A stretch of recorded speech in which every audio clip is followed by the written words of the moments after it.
ഇവിടെ ഞങ്ങളുടെ ഓഡിറ്ററെ ഒന്ന് കാണാൻ വന്നതാ. അപ്പൊ ഇന്നലെ ദാസേട്ടന്റെ അടുത്ത് പോയിരുന്നു അല്ലേ?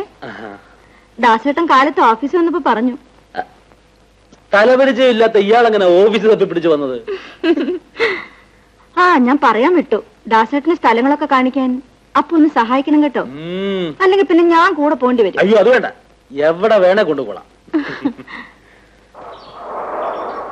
ഈ മാഷൊരു പ്രത്യേക ടൈപ്പാണല്ലേ മോഹൻദാസേ? അതെന്താ അങ്ങനെ തോന്നാൻ?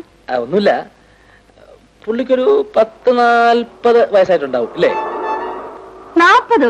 ഹേയ്, ഒരു 31-32 വയസ്സേ ഉണ്ടാവും. അത്രേ ഉള്ളൂ? അത്രേ ഉള്ളൂ. പക്ഷെ കണ്ടാ അത് കൂടുതൽ തോന്നിക്കും.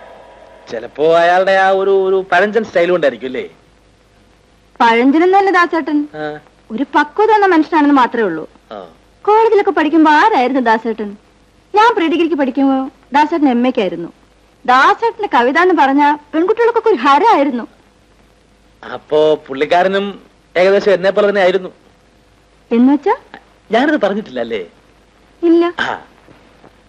ഒരു കാലത്ത് എന്റെ കവിതകൾ പാടി നടക്കുക എന്ന് പറയുന്നത് കോളേജിലെ പെൺകുട്ടികൾക്കിടയിൽ ഒരു ഫാഷനായിരുന്നു.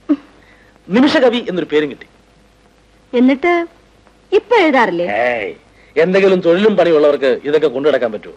ഈ കവിത എഴുതുന്നവരൊക്കെ ഒരുതരം ദരിദ്രവാസികളാ. അപ്പോ ദാസേട്ടനൊക്കെ ആ ഗ്രൂപ്പാണെന്നാ പറയുന്നത്? എന്നല്ല, പുള്ളിക്കാരനെ പറ്റിയല്ല, പൊതുവെ